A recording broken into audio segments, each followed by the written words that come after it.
the Facebook pixel on your website isn't as valuable as it was 5 years ago, and it's only going to get less valuable over time. And Facebook was fined like $1 billion. Instead of being limited by these rules, you're going to use something that goes around the rules to fill a pond. You have to think of it as, I want to be able to retarget them from the platform that like Apple can't stop you from being able to track. All right, everyone, welcome back. We'll start letting everyone in, give people a minute to get here. And then we'll start jumping into the conversation. So Taylor and I do have a plan for today. But while we're waiting, so as if you've tuned into most episodes, you'll know that once in a while, Taylor has a meeting that goes right up till 2. So sometimes he is always going to be, anywhere from 1 to 5 minutes late type of thing. Just something we knew we would do. So I always said I would just hold the fort until he got here. So if you guys have any questions that would be specifically for me, now would be the time to ask them. And I'm always happy to answer any questions I can. And as always, if you guys have questions while we're talking, there is a Q&A function here. You can also use the chat. And if you really want to jump on camera, we can also promote you to a panelist, and you can jump on and ask your question live if it makes sense for what we're doing. All we ask is that you have your camera on and clothes on. Really, that's about it. Like if you nail those two, we're going to be pretty good for doing this. So we got a good topic on tap today. We're going to talk about a specific thing around content marketing within the housing category with Facebook ads, stuff like that, like how to take advantage of that type of stuff. But again, we're always very, very happy to take your questions during it as well. So if you guys have them, and while we're here, while we're waiting, I want you guys put in chat. Let me know where you guys are from. I mean, I know where a few of you are from, but I don't actually recognize every name that's coming in. But we got a few people here. So yeah. Let me know where you guys are from while we're giving Taylor a minute to jump in after his meeting, and we'll go from there. But yeah, and then hope everyone's ready for the long weekend. My kids got out of school today, so we're kind of giving them that. We just took them out for lunch, and we're gonna go see Inside Out 2 later. So yeah, pretty good. But yeah, if you get my JSH Elite email, it went out this morning. We're actually shutting that program down at Just Sell Homes. So if you're on that one already, you'll notice that was the last one that went out today.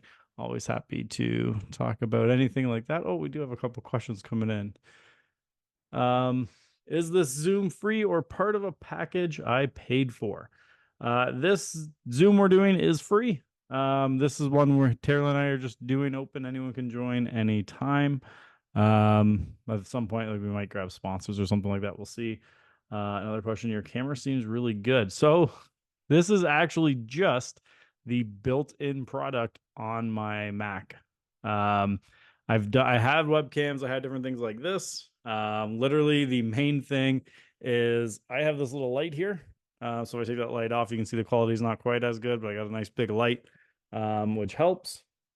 Makes it a little bit better. And then Zoom has this auto blur setting that kind of puts it what's called portrait mode. So it just makes me look a little bit better.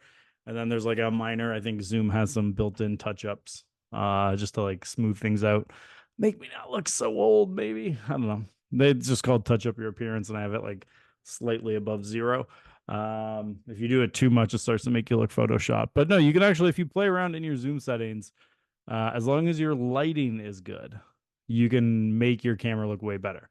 And that's one that most people don't realize. It's not often they actually need a better camera. It's that you need better lighting and just like a better room to shoot it. And so like mine is very specifically set up so that mine do look pretty good while I film. Because otherwise, yeah, that's a challenge. Because I obviously have to work on that a lot. Then obviously I do the good mic and I have it on the arm so I can move it around because that's an important part of it too.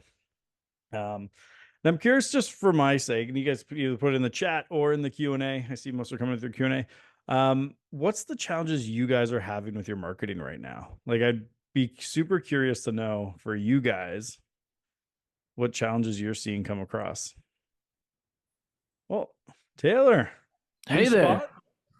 Yeah, I have a so we've had a studio in our office for a little while here. Yeah. And just one second. Yeah, Can that move a little bit that way? That helps me out. it's All good right. quality. Oh, thanks. So we put this studio together quite some time ago, actually. I think it would have been 2020, maybe, Yeah, because we knew we were doing so much more video when it came to real estate in general during COVID, talking to people at a distance. yeah, And our team actually records here once every 2 weeks and does big batches of content. it's pretty good. Yeah, I also did our Leadership Line of Sight podcast out of here. Got to interview some people from NASA.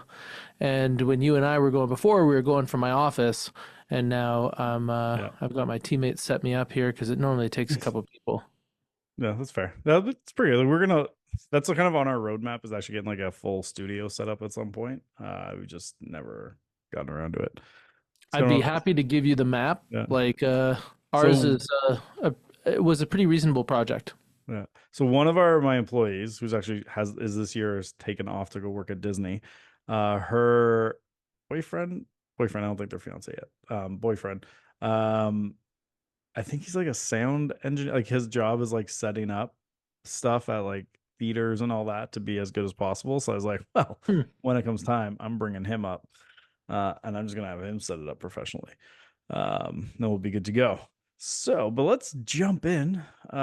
So you suggested today's topic, kind of. Hmm. So what you wanted to talk about was sending out content that isn't related to real estate to load an audience on Facebook.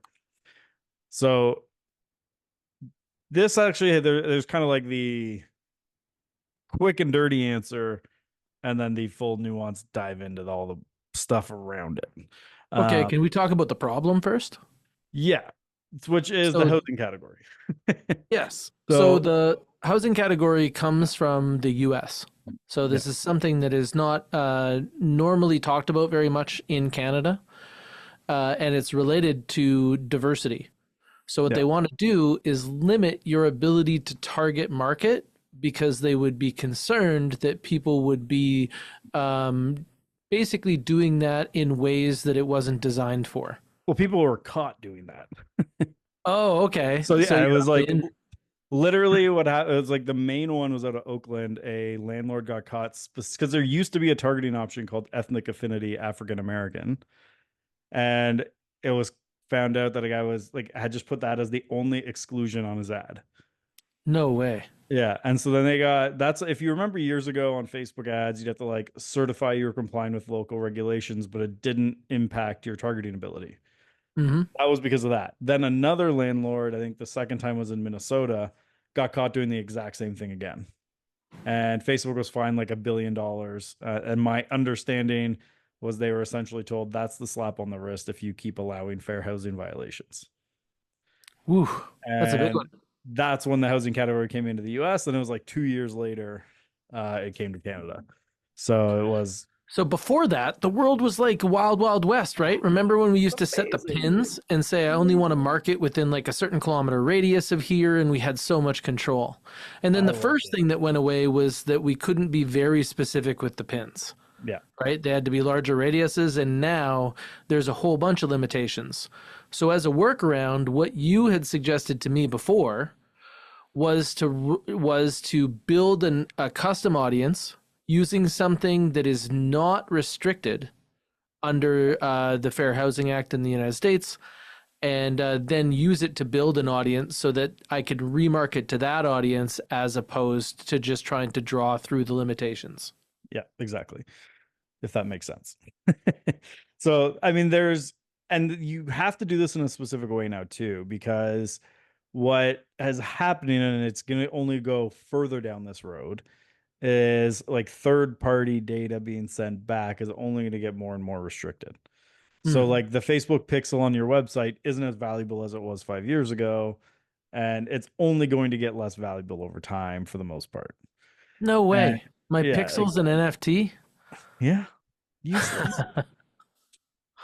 I never got into like I like the idea of NFTs. I never got into it, but that's a whole other debate we can have.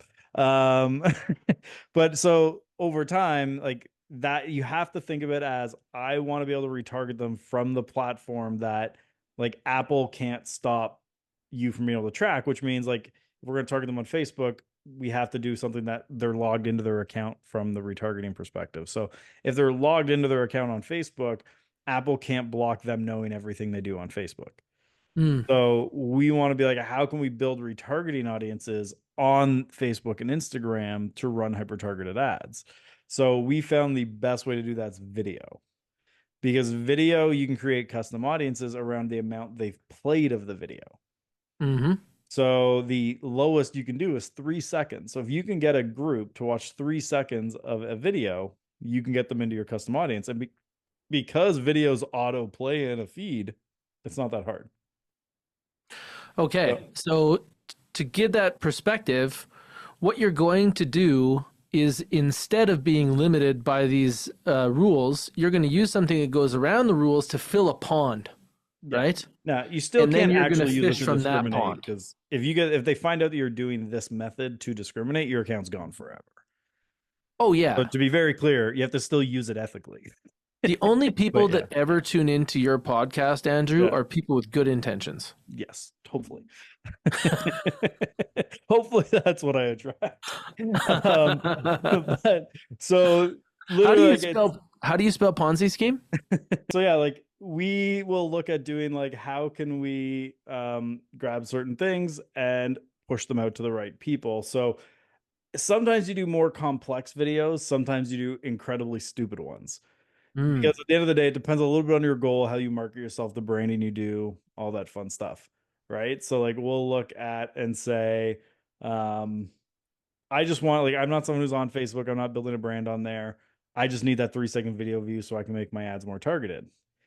In that case, you can do something that's literally just a video of you doing this for 5, 10, 15 seconds, because you're just trying to get someone to stop and look at whatever that ad is.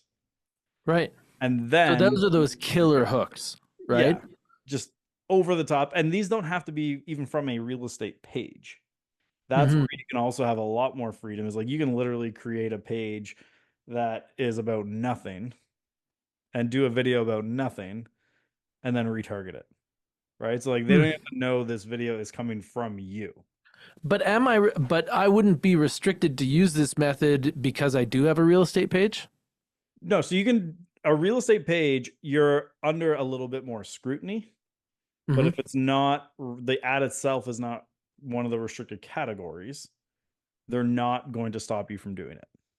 Okay, so let's run through a few examples of things that would fit this. So we're Yeah. setting criteria and we're saying it has to be video. Yeah. We're assuming that the majority of people that could watch 3 seconds or more are probably going to be on mobile. Not, it depends on the audience you're going after. So, for example, like REM and Mhm. JSH, 60 to 70% of all traffic across all our platforms are desktop. Interesting. But Okay. that's because we're dealing with professional, like you're at work when you're checking our stuff out often on your laptop. So So it when we depends take a a look little at from bit. the perspective of realtors, it would Yeah. be, would you still say like assumption would be on mobile? So like when I do reels, I figure mobile because they're going to be on their Instagram. Facebook, it can go either way. Totally Uh, agree. so like there's some, and like it also can be the time of day. Right. So Mm, like you want to think about who your ideal client is, who you're trying to target with it. Are they more likely to be like, for example, if I was during the pandemic targeting kind of the people who now are working from home, they're probably on their computer all day. hmm. So the odds of them once in a while swinging over to Instagram or Facebook from their desktop's pretty high. But that See, you can this is tweak in where between you're really settings. showing me like your skills as a marketer because a lot of people they think algorithm when they should be thinking audience, Yeah. Which is right? all the algorithm's trying to do is optimize for the audience. Exactly. Yeah. So the algorithm knows what the audience wants. Yeah. And that's why we somewhat use these interchangeably. But you're saying, okay, so for me, I'm talking to the group that shops at Costco. My average client is a family with kids. They're a little bit above average, so they tend to shop about 10% over Yeah. what's average for the same category in real estate. They tend to have pets. One of them drives a new vehicle. At least one of them is a professional in the household. Where am I going to shoot to these people? Instagram, you're probably pretty safe. Instagram, Facebook, mobile is probably your best bet after hours and weekends. Okay, I'm going to unpack that a little bit. Yeah. So Instagram is probably the largest platform where people are spending money right now, Yeah. and Facebook is still the largest like daily user base. Yeah, it's just people like when people say like, "Oh, I don't use Facebook as much anymore," and do all that. What they actually mean the majority of the time is I'm not posting on my profile as much. They're Hmm. still logging in all the time. Like groups, like I can't tell you like if you have a young mom as like your demographic, the volume of time Whew, they spend in mom groups, like buy and sell locally groups, those like giveaway stuff for free locally groups, like totally. they live in there half the time, especially like I- if they're on mat leave, for example.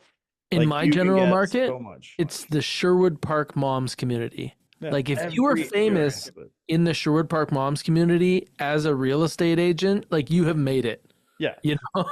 Oh, like the amount of times, like even like I know in our like we recently signed up our oldest daughter for Taekwondo, and it's like a place that's like 20-25 minutes away, and there's 10 other places probably within 5 minutes of our house. But we go to one because it was so highly recommended in one of those groups.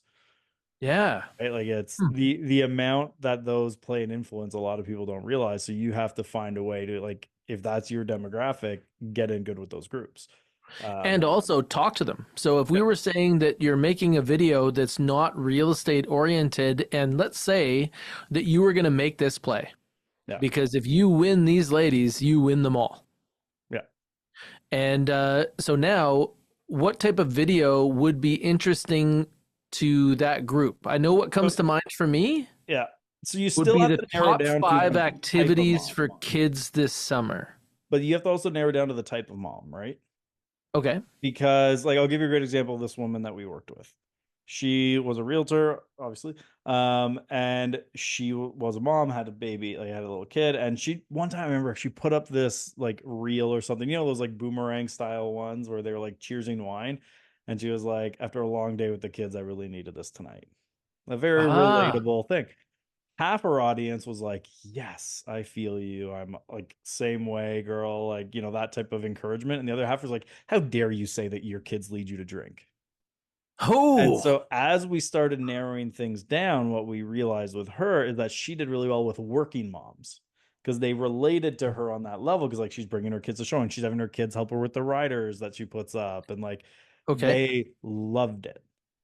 The kind of But more like stay at home, traditional moms, part-time working ones yeah. really did Hashtag not trad like her mom. at all. Yeah, like they didn't like her at all. No. So then how she's leading to like when she's doing content, it's what is valuable for the working moms.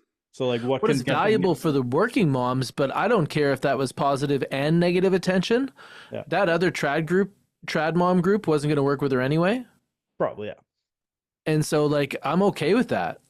Yeah, but you still want to optimize your content for that group. So like for example, little ones could be like, you know, here is like meal services in the area because you Oh, may not have neat. time to cook, right? So like now it's a really useful thing for them.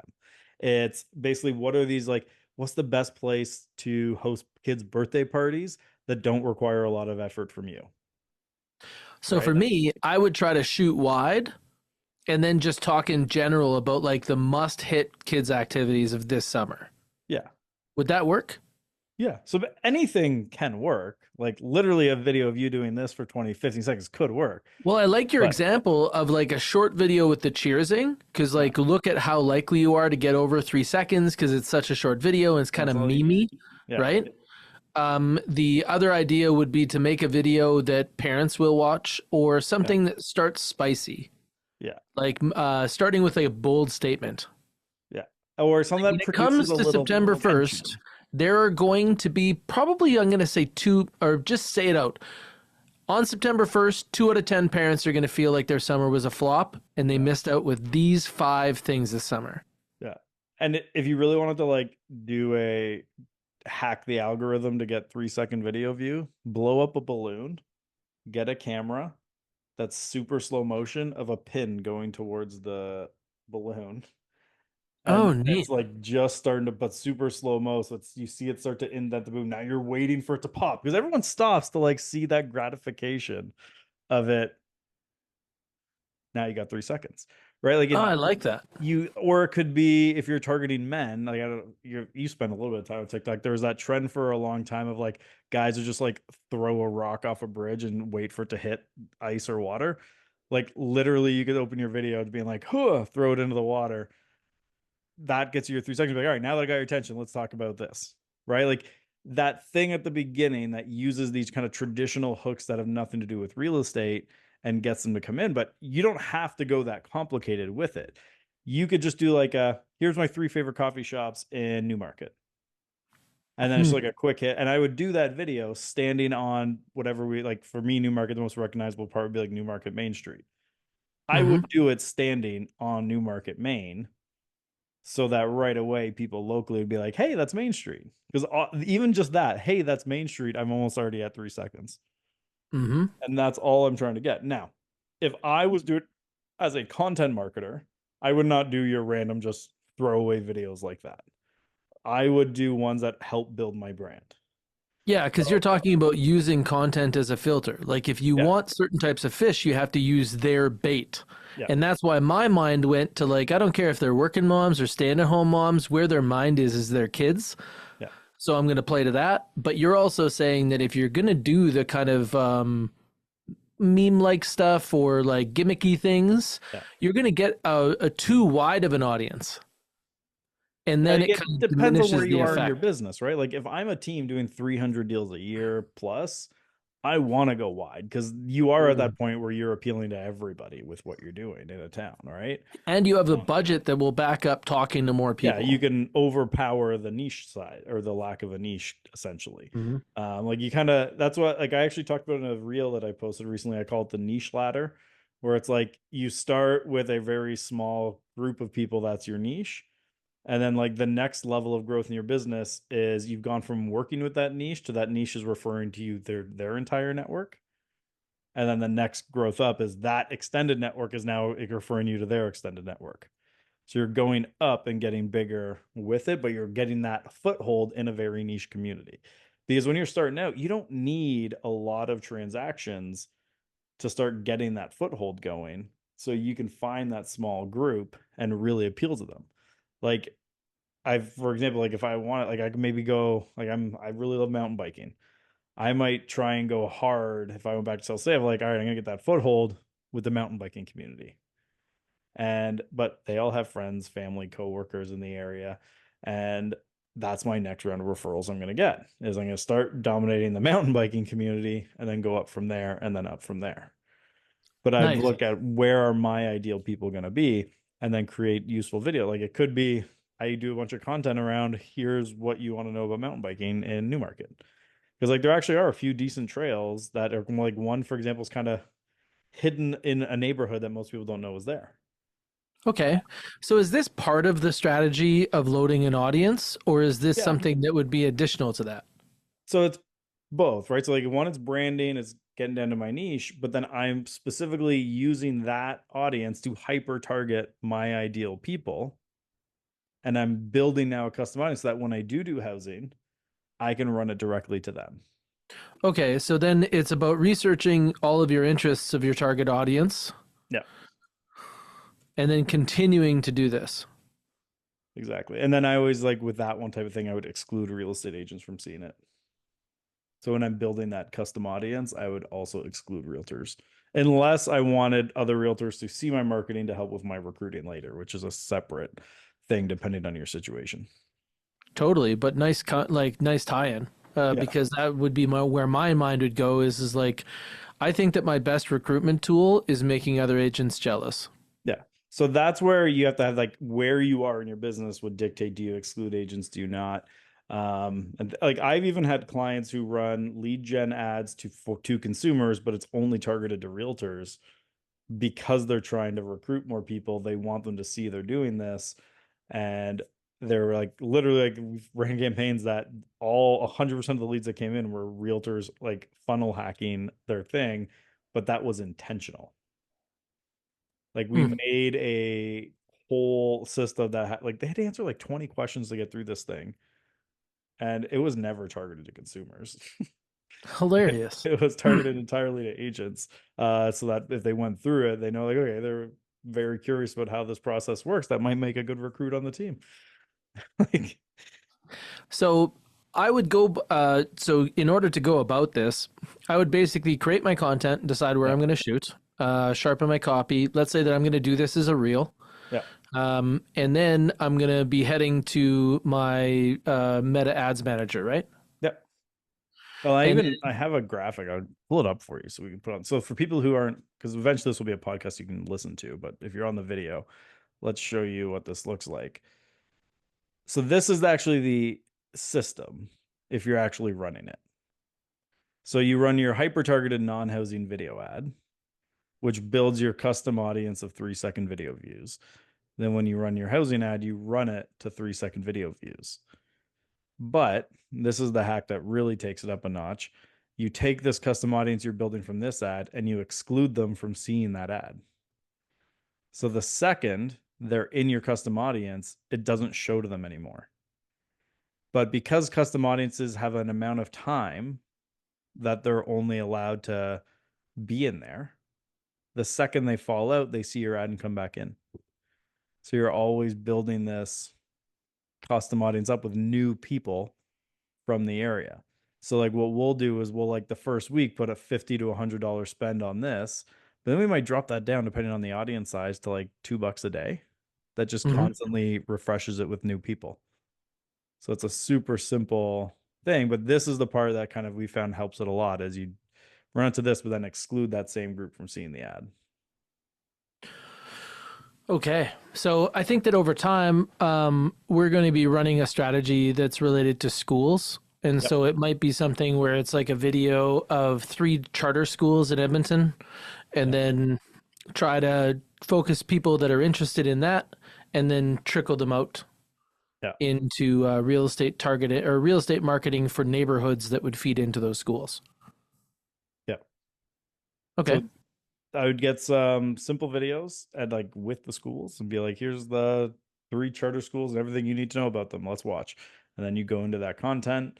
And then anyone who watches, I would say like 25 to 50%. You got to kind of test that a little bit. And then obviously audience size matters there.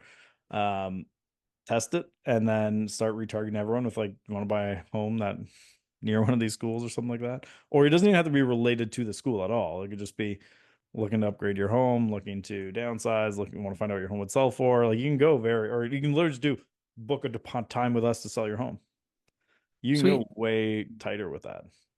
So when I look at it like backwards, from when a conversion happens. So let's say that one of my teammates goes and they meet with somebody who's looking for a property in one of these school zones that we're talking about. Yeah. Well, right before that, very likely they had to become a lead in our system.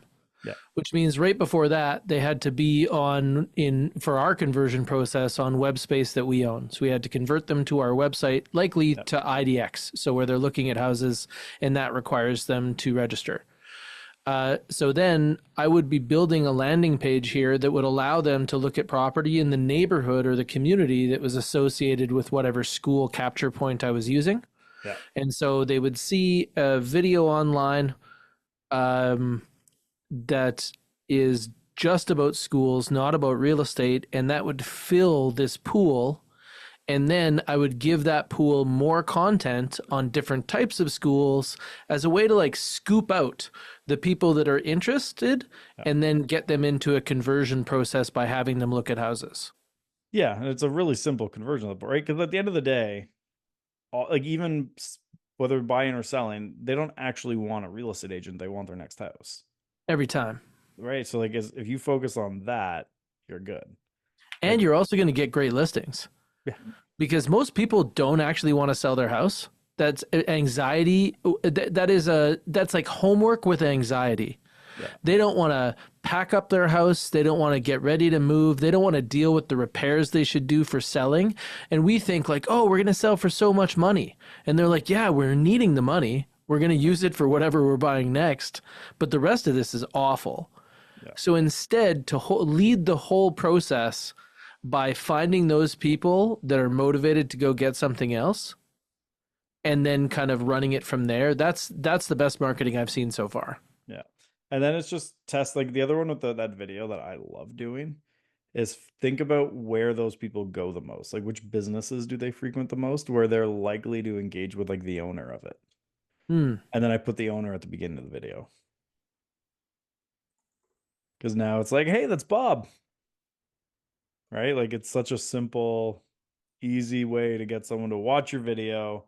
And then the side effect of it's almost like because he's in your content, the trust they have in him rubs off on you. Hmm. So it's kind of that double win there. They're like, he must like it because it's the thing. Like, I know this. Like, if you see someone in REM, like I've had people message me, and be like, "Hey, I saw this guy in REM, so you like him, or you like their stuff, right?" Like, it's just that assumption that it's almost like if they're paying to advertise in REM, that we endorse them. Yep. And it's the same thing in this situation. If they're just seen doing something with you, it's just like an assumed endorsement. Like, Yeah. And it's very rarely what people think. Like yeah, in this situation, Andrew and I have had calls for a long time and done other things together. But when you're doing a video with the owner like this, yeah, you're basically emulating that to your audience. yeah.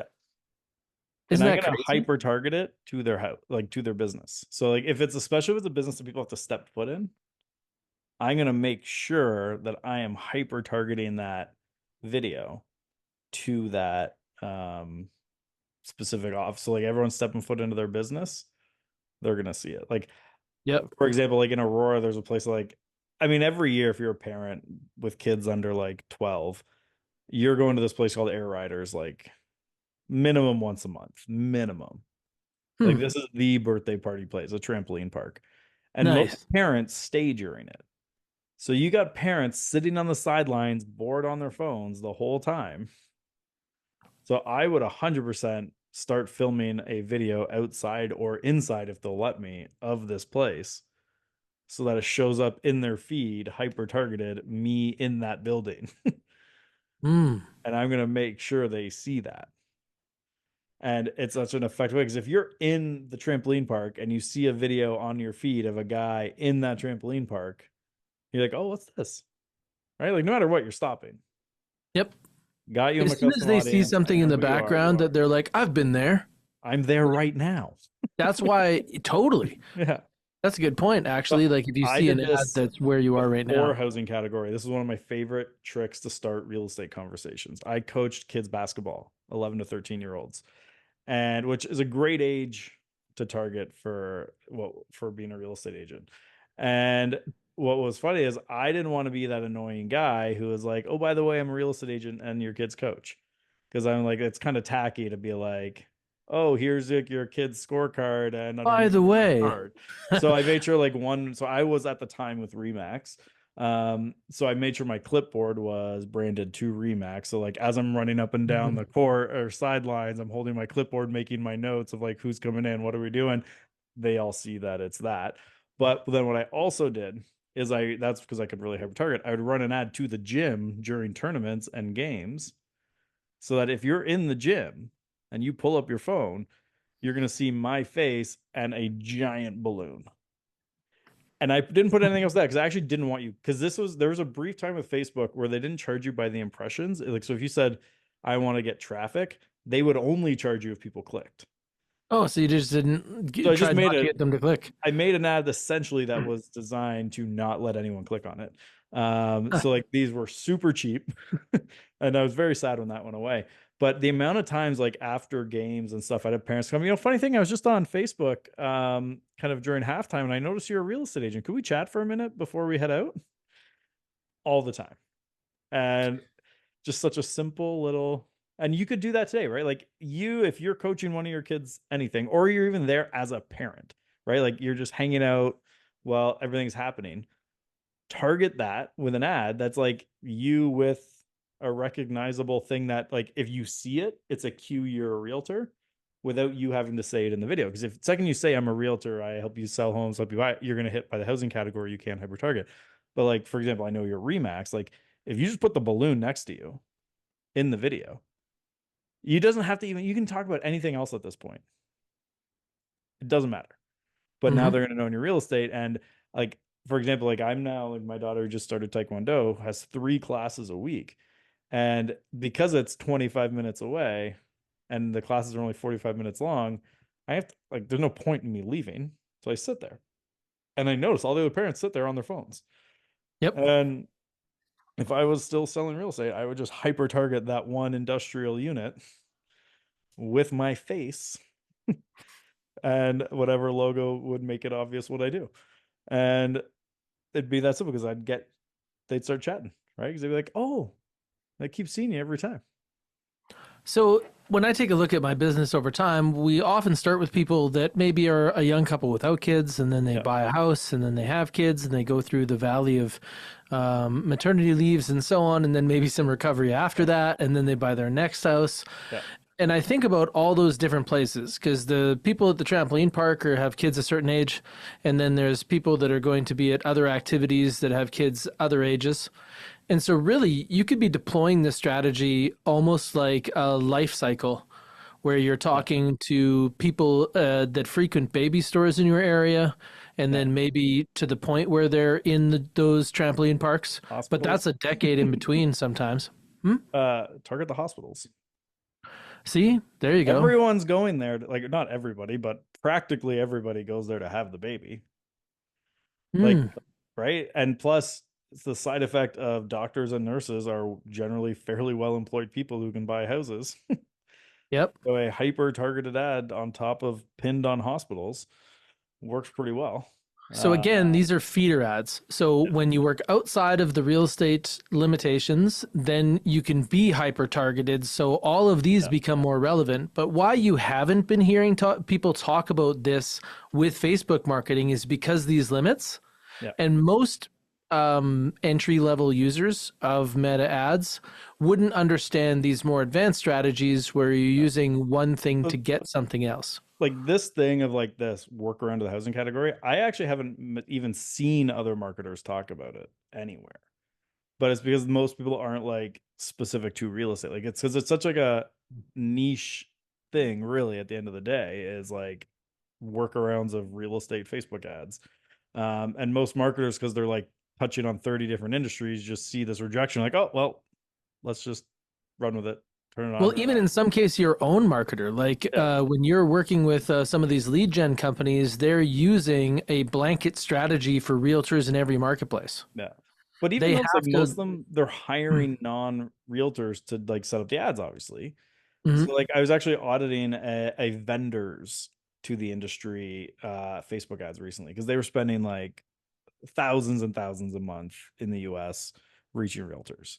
Like I think it was over 20,000 a month on like the low end. And they were there's like they had their retargeting which was set up properly, but they were also targeting real estate related interests. And the first sign I could tell this wasn't someone who knew the industry running the ads was one. So like they also did some in like in Canada. Their audience size for the Canadian real estate market was 1.1 million. Well, there isn't 1.1 million realtors. No, There's a because tenth of one of the that. things they did with interests was like interest in real estate, Huh. interest in, I think another one was like, it was super, I think it was interested in, even the Ontario Real Estate Association is a bad one because the Ontario Real Estate Association also does some consumer based advertising to like advocate for realtors. Korea, you can't, if you target Korea, they do realtor advocacy ads to the consumers. You have to pick those things that are only to the community you're going after. Right. So we look at like what are the three F's? This is a Nicholas Kuzmich thing that I learned. So it's who do they follow, right? So like because everyone here is a realtor, I'm going to use if you're trying to target realtors as the example, but this works for any demographic you're going after. But I want what we call who do they follow that are famous to the family. So that would be like, for example, Tom Ferry, famous to realtors. If he walks outside of the convention center and down the Nobody street, cares. no one even know who he is or that he's like famous in the industry. Yep. Right? Like the second he was out that door, the only chance he's recognized is another realtor walking by. Like, Totally. outside of that, no one will know who he is. So that's who on. So like if you're trying to target golfers, you can't pick Tiger Woods. He's way too famous. But if you pick Bubba Watson, only golfers or people who are like golfer adjacent, like their spouses, will have ever heard the name Bubba Watson. Hmm. So we want to look like, so like in real estate, that'd be your Tom Ferrys, your Buffinis, your Gary Kellers, stuff like that. So that's the first one. Who do they follow? So like in your ideal clients, who are that niche person that they're following? Then we look at frequent. Where are they spending their time? Right. So like in real estate, I wish Real Estate Magazine was big enough for this in terms of Facebook's eyes. But like Inman News, RAS Media, those are sites they're spending, realtors will spend their time on that no one else is going to. Then the last one is F for fund. So like where are they spending their money? Because that has a big impact. So like Real Estate Webmasters, Boomtown, Zillow Premier Agent, Dotloop. But you can't use like DocuSign because DocuSign's used outside of real estate. Dotloop's real estate Hmm. exclusive. So if you narrow down that for your target audience, your targeting gets so much more effective. And you could do like this So and this. let me try to work through this a little bit because, like, average family with kids, if I was going to go with someone who is famous to the family, I have to think about maybe is there somebody that's only famous if you have kids? Right? Blippy. Yes. People like those kid shows that are like, if you're not in, like, what's that Miss whatever? I forget her name, but like, because my kids don't watch it, but I know a lot of other parents do, where it's like, you probably would, the second you see her, you'd recognize her face, but I'm trying to, but she's like Blippy, but Hmm. like, so it would So be there's going to like, be some kids characters that fit into this for yeah, sure, oh right? yeah, because everyone's And going they're on also going to YouTube be and more relevant. So even if they are known wider, this is the group that kind of cares about them. yeah, and but the parents have to set up, and it's usually on the parents' account. The parents Hmm. have to like navigate, at least in the first couple of years. Like my kids can navigate YouTube now, and or not YouTube, Netflix, but right, like, but normally the parents have to set that up first. They're vetting it first. They're the ones signing up with their accounts for whatever things get signed up for to watch it. So now you can target them because of that interest. So leveraging that, you're going to get in front of the right people again. Yeah, so that's what I'm kind of thinking about. So who are these people that are famous to the family when we think about these families with kids and who they pay attention to? The other thing would be frequency, which is where do they spend their time? Yeah. I love Costco. I think that a fair amount of my people are going to be there once or Yeah. twice a week. Single people don't really shop at Costco that much. It's just too Nor, much and I stuff. think that they buy homes in the Yeah. same frequency. Yeah. So this is good for me. This might Yeah. be my almost like known Like to the family. drop the pin right on Costco. Yeah, so that might be one. Also, the local rec center. Yep. Their kids are going to hockey. Their kids are going to soccer. Where Yep. I live, it gets Look cold. up stuff too, like when schools are having fairs, when there's like the town Hmm. hosts some concert in the park, those types of things, because it's mostly families who go out to those events. Mm-hmm. So if you for that like couple hours that it's there, blast it with your ad, you're now getting only people from that demographic generally who's going to be hitting your thing. So just like where are they spending that? Like when we were working with some cottage based agents, like the Cottage Life Show every year, we'd blast the hell out of that conference center, whether they were there or not. Yeah, because whether or not they can buy cottages or they just aspire to do that one day, Yeah. like that is normally people that are on their way up, Yeah. and that group gets to do more of what they want and they tend to move in more higher Yeah. frequency. Well, it's that thing we talked about it. I don't know if it was on the show or we just one of our private conversations. We are talking about how Rolls Royce, what events they go to. Like you never see Rolls Royce at a car Mm. show. They go to plane shows, air shows, because the people who Yeah. buy a Rolls Royce buy a plane. Right. So for them, And it's notice easy. how better that is, like how much better that is for them. Yeah. And what that means is they're elevated above the competition in cars because they don't appear where the average is. Yeah. And then with the group that is buying planes, they are probably one of only a few brands present at all. Yeah. You And know, so actually, that kind of ties into what you were saying, which is like a friend of the family. And we can apply that to these other things. Like we can say, okay, where do they frequent? That is only places where they frequent. yeah. And then how can you elevate what they're doing there? Like this is actually Like one a of my trampoline favorite. park. This is one of Like my if you're favorite going to strategic trampoline things. park and you don't have kids, I got questions. Yeah, you're not allowed in. Uh, was one of my favorites. So it's not real estate specific. Kind of, there's a real estate tie into it. But so I'm in this map because once I bought REM, I'm like, I have to learn about the media business now. I joined a media mastermind, and one of the guys in it owns Flying Magazine, which if you're in aviation is like the go-to thing if you fly planes. And they did something really smart. They went in the US and they bought in the middle of nowhere like this 100+ acre plot of land. And they just started selling through the magazine and they pre-sold it. And that's how they found out there's so much interest. A essentially resort for pilots. Hmm. And they're basically building houses around an airport that they're building on this plot of land. Incredible. And so they're like, oh, so because now we also bought like a boating one. So like, oh, are you gonna do that with a marina? He goes, no, there's no point because the marinas are all already there. So you're not improving the land, you're just buying what's there. I bought empty, worthless land in the middle of nowhere, and we made it a destination because pilots want that Yeah. runway. Every And so pilot just wants a destination. So he's like, we could materially improve the use of that land for a niche community that we owned via Flying Magazine. So it's Oh that like man, the only really, thing that would suck about going to that resort as a pilot is you wouldn't get to impress people telling them that you're a pilot. but you can get the stories of, oh, I can get this But story to maybe if impress you do someone else. CrossFit or have diet Yeah, restrictions, you'd still have something to talk about. one or two things here and there. They'll figure it out. But then it becomes that competition of who has the biggest plane, Oh yeah. which now Flying Magazine can sell them, There you go. That's incredible. And that right? sounds like a neat group to be into. I have to So, say that you totally like cooked my brain and you started getting me thinking about buying local newspapers. do it. Dude, I'm just gonna keep Mhm. until you do it. We even had this discussion in the media group because they were going the other way with it of and local newspaper essentially like buying a brokerage. Hmm. They were looking at it from that angle, and I was like, I would go the other way. But Interesting. yeah, Is there anything that so from my rig setup here in the studio, I've got to do something else before I can get control of things so I can get into the chat. yeah. Do we have anything in the Q&A or the chat? Let me check. We had some before, so before you came on, I answered a few questions. Let me just. Oh, I went full screen, and that's screwing up my screen. Hold on, 1 second here. Moving people around, moving your I might face. just have to log in on a second computer here. Yeah. No, I try because sometimes I get distracted if I have other things in the background, so I was trying to shut everything out. Totally. We got a bunch of people here. Hold on. I think this is actually the second most we've had live.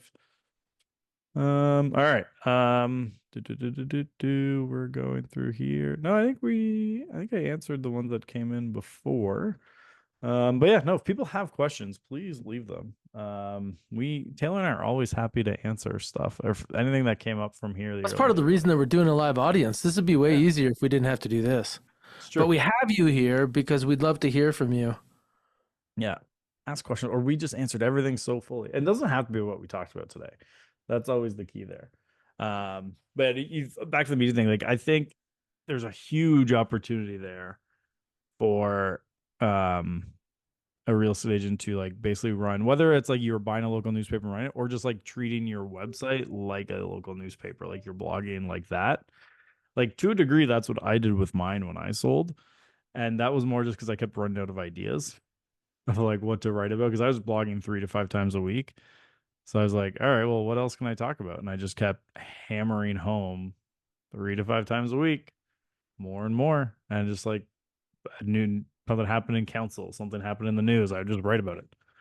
And you, even if you're only stealing a little bit of the traffic, but because I could move so quickly on things that like I didn't have editorial standards I had to adhere to and like pass it through different people's approval, I could hear about something and have an article up in 20 minutes. And you steal Sick. all that initial traffic. Like Oh it's yeah, so good. Being fast is a kind of a secret in many businesses, but also being yeah. constant. You're in the middle of like what are you trying to keep as a rate of videos going out right now? Monday to Friday daily for now. Once in a while I'm adding like a second one in based on like something happened, but I'm just right now I'm more just building the muscle of getting used to posting all the time. And then I'm gonna start like planning the videos out better and doing that. But right now I'm just getting volume because like reels right now on Instagram, it's insane. Like 50% of our accounts reached in the last 30 days are from non followers. Hmm. And that's huge for us, like, because obviously we want to bring in more people. And then the next step I'm going to do is, now when people start following, I'm just going to start DMing them and seeing if they're interested in working with us. So it's taking that next step up there. Because now we have something to sell them. Because we're shifting some offerings around at Just at Homes. But yeah, like, it's that idea of, let's just pump out a ton of content, answer simple questions. Actually, to this day, the tip that I shared from you, the Are You Working with a Realtor thing, is the most shares I've had of any piece of content. Sweet. Yeah, that was a really good one. People love that tip. So we should Well, go. that's awesome. Yeah, so I always just look for little things like that, and just So you're collecting these things. Where do you keep them? Do you keep a note? How do you keep this stuff? I use Notion, and I just have a table in there that's just real ideas. And every time I come up with an idea, I drop it in. And then when it's each morning when I have time to film one, because I have it down to 7 minutes start to finish to shoot, edit, add captions, and post a video. So I just go into my list, look at what's there. And I just think really, and this is where, like, I'll start planning out better. Is I'm going to plan out better hooks. I'm going to plan out better calls to action.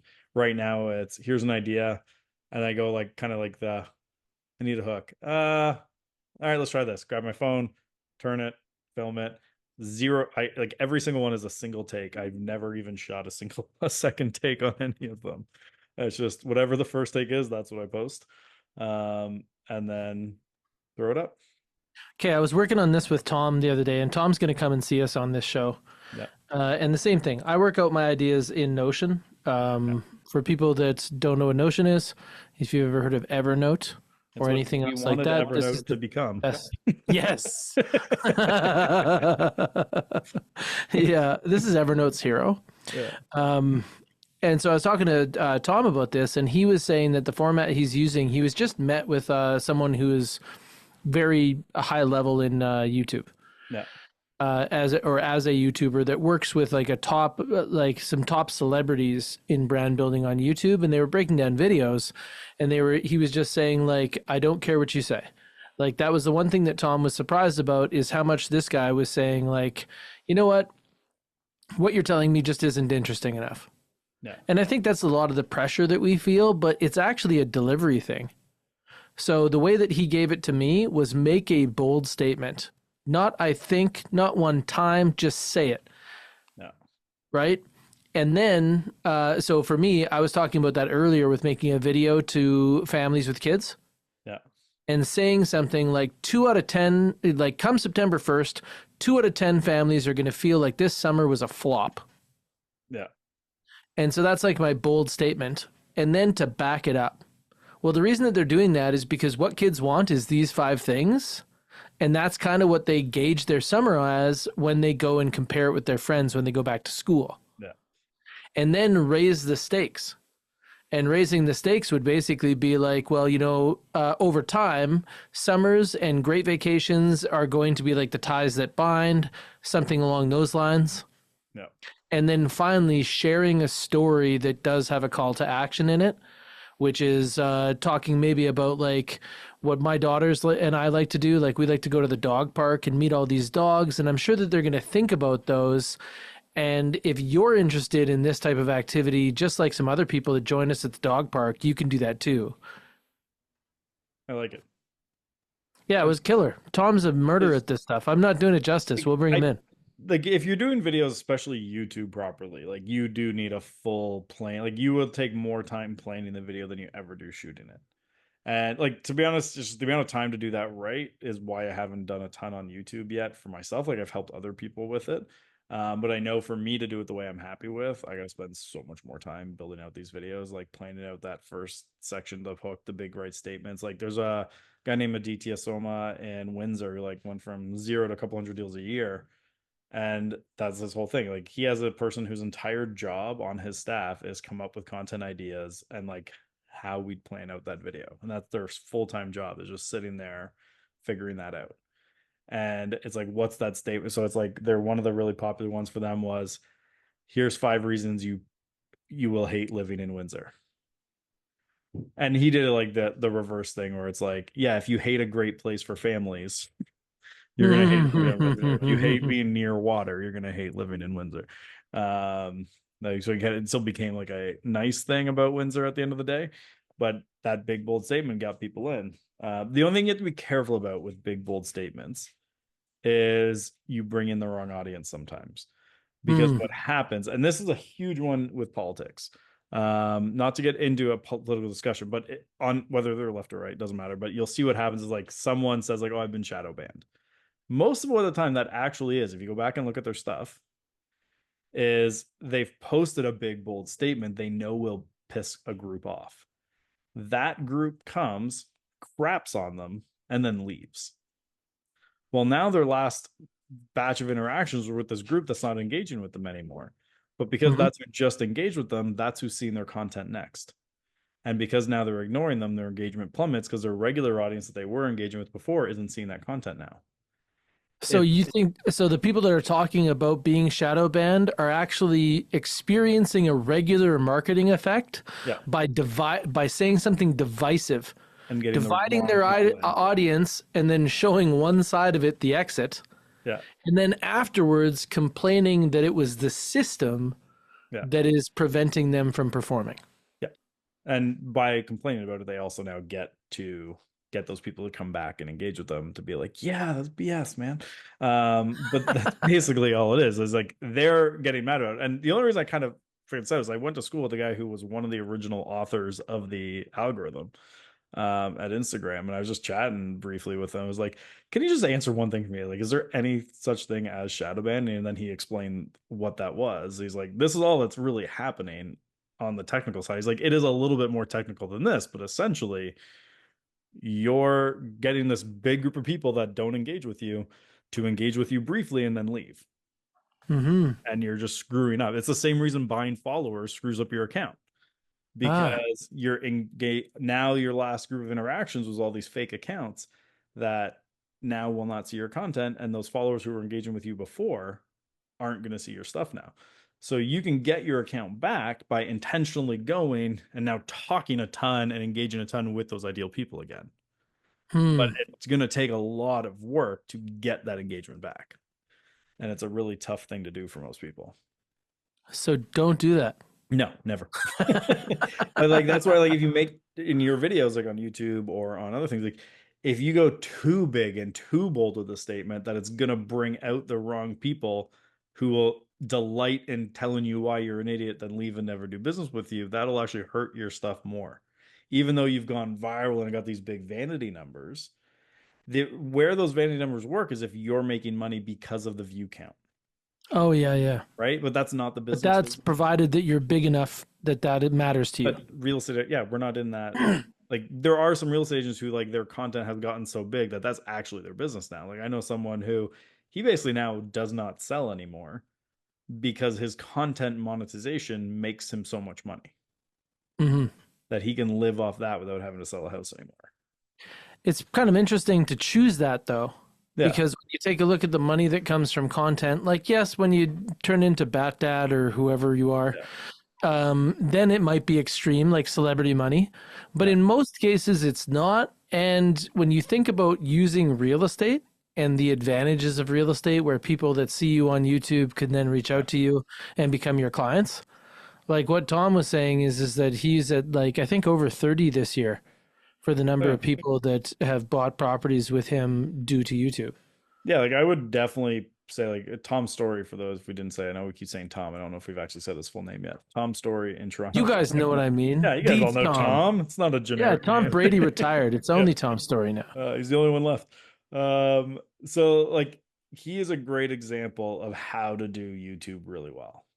And especially from the angle of like he's not out there being this like overhyped, crazy personality. Like he's a very normal person in his videos. It's just really solid content produced the right way to get in front of people. And Mhm. he's always working at it. And that's where it works is he keeps working at improving it. Whereas most people like put out like if you look at my last like 5 weeks of videos, there hasn't been that much I've changed about them. Like that's the next step is now I'm going to start working on the mechanics to get it out there better. So we start seeing those Good plan, numbers. man. Yeah, it's part of the Well, I fun. definitely like seeing that you do more content and you always talk to people about doing more content. Yeah. So I've been seeing it on my feed as well. Yeah, that's the goal. Get it And in I think front. you got Christopher Alexander on that too. Yeah. Uh, Canadian Remax president. Yeah, he is didn't now. even tell me he was doing it. I didn't know until he'd Yeah, tagged me in his video. yeah, Yeah. right on. And I've had a Well, few we're other gonna people continue to say they're going to unpack do it, this. and he's the only one who's done it. Well, I'm going to do it. I'm going to do what Yeah. we talked about today. I'm going to make some videos Yeah. that are designed to go out into some places and start to build some audiences. And then we'll work through this over time. Like part of Yeah. this is that we want to kind of use some of the things that I'm doing as a case study so that we can work through them and talk through them with you.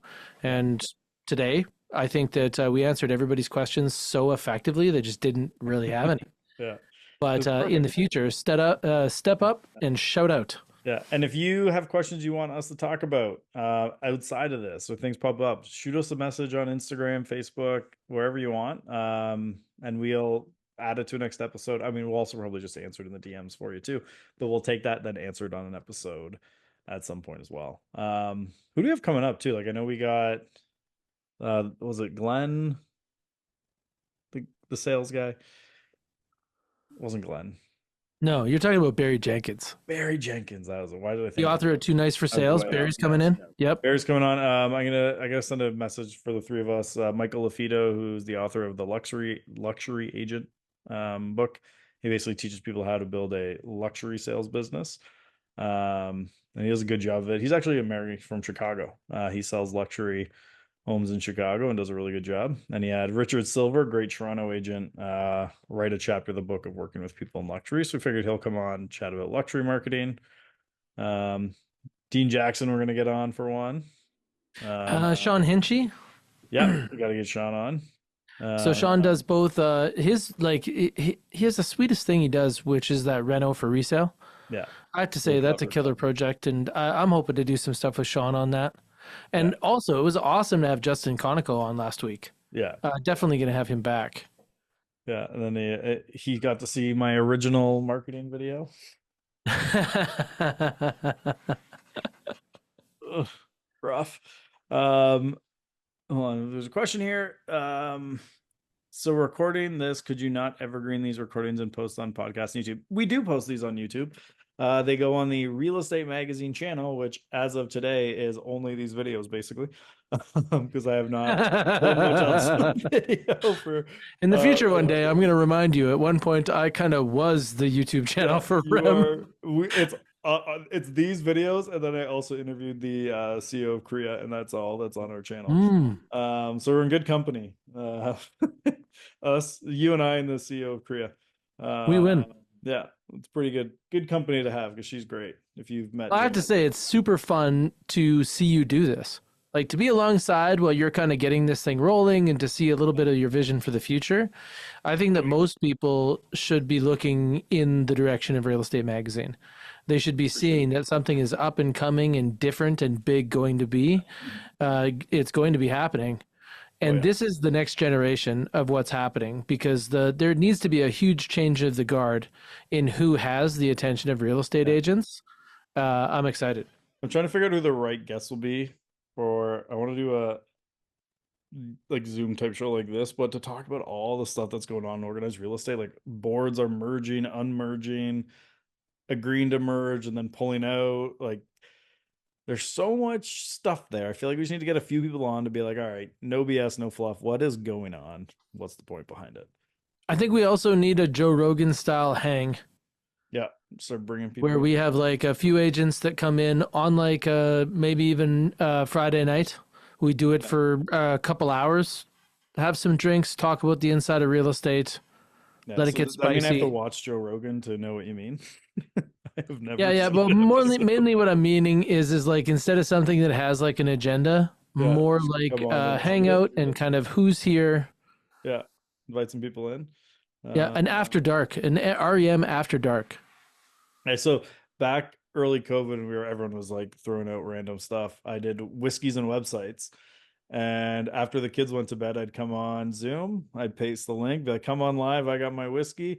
And you just got to post your website, and I'll share my screen as I just talk about what I think about your website as we go through. And generally, like the fourth or fifth website, the sugar coating came down.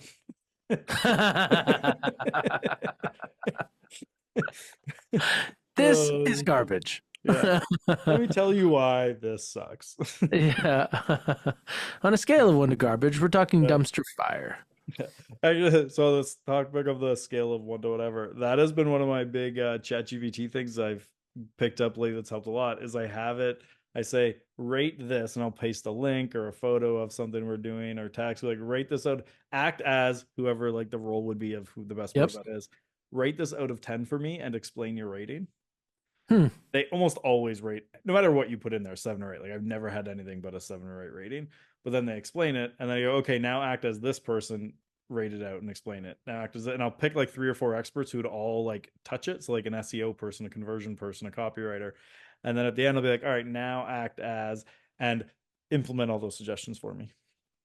Hmm. And that gives me like the best quality first draft versus doing like just asking it like act as these people and improve it by having Yeah, them because you're rate it, running more explain the loops rating. before it gets Yeah, back to yeah. you. And yeah, no, like the quality of my first draft now has gone up exponentially from that. Oh, Because that's a yeah, slick way to do a prompt chain. yeah, I've been really happy with that. We did actually with my buddy who owns a CrossFit gym last night. It's been like, right. So I only run real estate ads except for this guy who does CrossFit, because he essentially I work out with him 5, 6, 7 days a week at no cost. So I run his ads for him as a thank you. Killing it with a mom strong. Like it's a hyper targeted thing targeted at moms to like it's postpartum workouts to get your strength back. Ooh, And that's a good one. it's so niche, but like literally every time we run it, fills up every class. Hmm. Like it's been killer for his business. And then most of them who aren't at the gym already sign up to stay onto the gym. So So it's been retention like, as well. yeah, oh, just a killer program. Um, which That's AI do you slick. like best in prompting tool? I just use ChatGPT. I love it. I've tried other ones. I just stick with it. I use the And pro also, version. OpenAI is such the leader in the space right Yeah, now. yeah, Like everybody is comparing themselves to OpenAI, yeah, and that's because they are far and away. Anytime anything gets released that's new, that's the first thing out of their mouth is this is better than GPT-4, yeah. and it's because it's so dominant. And half the tools out there are just wrappers on OpenAI tech. Like, And maybe that's your level though. Like yeah, if you're using this specifically for writing, you may consider Jasper to yeah, be a better tool than ChatGPT is, like as a raw framework. But if you were like, let's say that you look at your career like it's a golf game. You're out there, you're playing 18 holes, right? If you're on the back nine, this is going to be less important. If you're on the front nine, it's going to save your life. Take classes on prompting. Learn a way to prompt. Learn a basic understanding of it. This will be as important as the internet or your cell phone. Your cell phone has been like a second mind for a long time. It's where you keep things. Like Andrew was talking about Notion. Like the ability to store stuff like that is a huge advantage. But then look how many opinions that Andrew just got on his writing, yeah. right? Well, that means that now you have this ability to get thinking from that second mind. It's kind of got a new function to it. And getting a handle on this is going to be how you need to compete.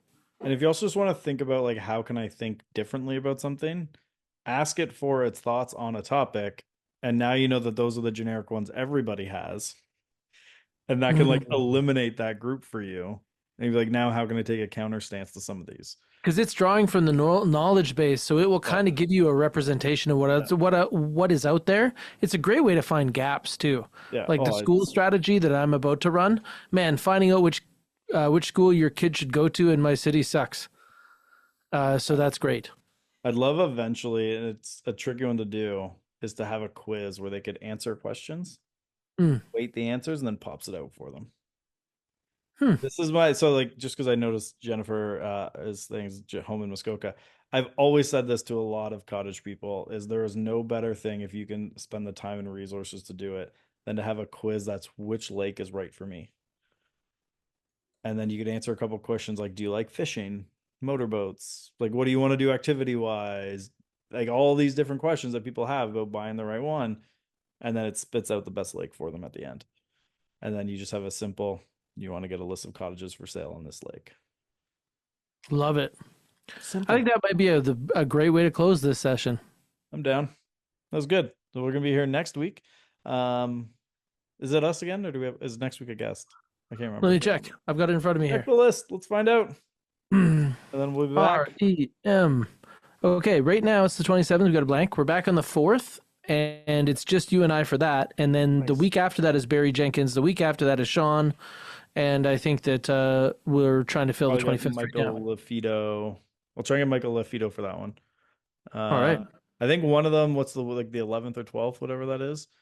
I'm gonna have to do that one from Vegas, I think. Well, that's great. That's Barry Jenkins. He'll be doing it from the States as well. Perfect. We'll do it. I might be like leaving the pool to come and do it. All right. Well, let me know, and also let me know how we need. Like, we definitely have a few people around that are already whispering in my ears that say, "Hey, if one of you guys can't make it, we'll co-host." Deal.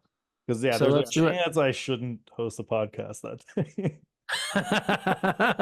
We're gonna need some type of meter. Yeah. So this is funny. Like I think I mentioned too. I like think of all the speaking I do. I've never been to a Vegas conference. No shit. Yeah. It's like now this just like I've done like every other major city spoken in the US. Vegas is where I've been the most.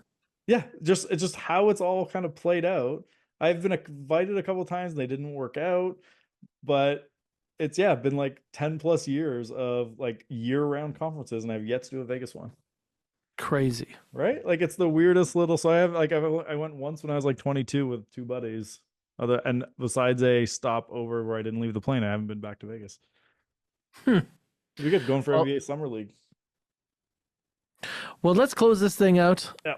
I want to thank everybody coming in to watch this. This is titled "The Leads Are Shit," and the leads are shit because either your marketing is off or your sales needs to kind of meet the marketing, and that's what we talk about here. We're going to have some guests going forward. We're going to be doing more, and you're invited to be involved. My name is Taylor. I'm here with Andrew Foliato. What do we call you now? Grand Poobah of REM Magazine? That works. You can call me whatever you want. All right. Well, right now, owner and chief executive officer of REM. And thanks, everybody. Appreciate you joining us. See you later, guys.